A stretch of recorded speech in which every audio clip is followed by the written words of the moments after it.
Get away from me! Get away from me! The boat, the captain, and the He's a Puff headlines.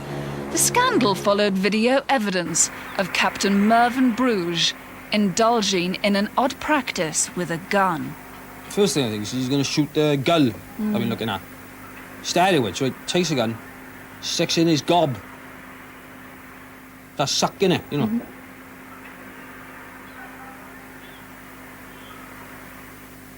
You know, like, nurse, like, puts the baby's winky in her mouth to make it go quiet. Like that. Naval denial was swift. Captain Bruges was on deck. He noticed his gun was dirty, and he cleaned it. For a while, that was it. Nothing was doing. Until we rooted out startlingly new evidence from this man, Ben Fetch. For a year, he served under Captain Bruges. A lot of the onboard drill were done in the nude, or sometimes just with jock straps. And he used to play loud music while we were doing it. Yeah, he made me shoot fire drill on his camera. You know, I was quite chuffed being a cameraman and all that. And strange thing, but you kind of got used to it after a while. I used to go to his office, to report to his office, and in the nude just kind of stand there like, and he'd be at his desk writing notes and whatnot, and he'd be humming little tunes to himself, and it's a bit weird. Dress the penis! The worst thing was first aid drill. We used to have to dress wounds, but it was always dressing penises, penis wounds. The MOD. What will they say now? I'm going inside like a ferret with a tape. What did Sir Hugh Mahags make about devastating new shots? It is absolutely important for every man on board to be able to dress a penis wound. 93% of wounds sustained in naval battle are, in fact, to the penis. I want you to take a look at this.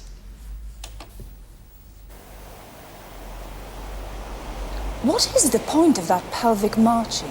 Two men marching like that present a much smaller target than two men marching like that. Bruges often insisted that on man overboard drill, he was the one thrown overboard, naked. One cannot be ashamed of what one's pulling out of the water. And if it is a nude man thrashing around, gasping for his life, one must not shrink from that task because one is abashed about his nudity. But 2 months ago, Ben Fetch was fired when, on the first day of his transfer to HMS Gooch, he reported for lifeboat duty stark naked. Force of habit, I suppose, isn't it? So that was me done. Court-martial in the slammer, you know. On Watford, nakedness was applicable. But on Gooch, everyone was dressed, apart from Fetch, who was stark naked and seemed to be indulging in some fit of sort of anarchic clotheslessness, which cannot be tolerated. Fetch is now unemployed, a victim of the gay boat and of Captain Bruges, who testified against him. He was the one who said I'd spent all my time taking my clothes off and whatnot, and he gave evidence against me, and he was the one who told me to do it in the first place. No explanation was given by the Navy or the MOD, but 4 days ago, Bruges was on shore leave, and I went on a nab.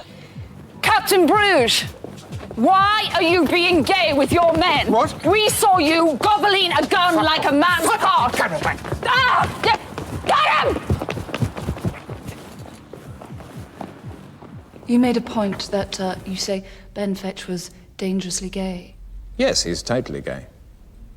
Fetch is as gay as a window. What's wrong with being gay?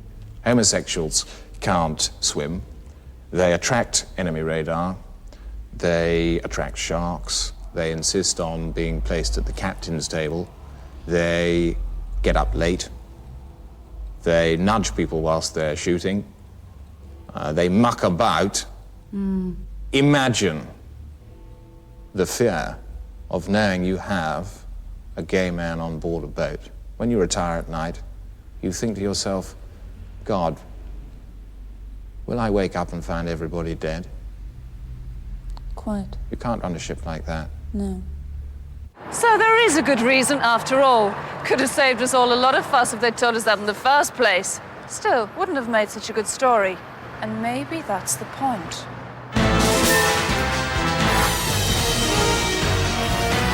Next on the Felch Spoon,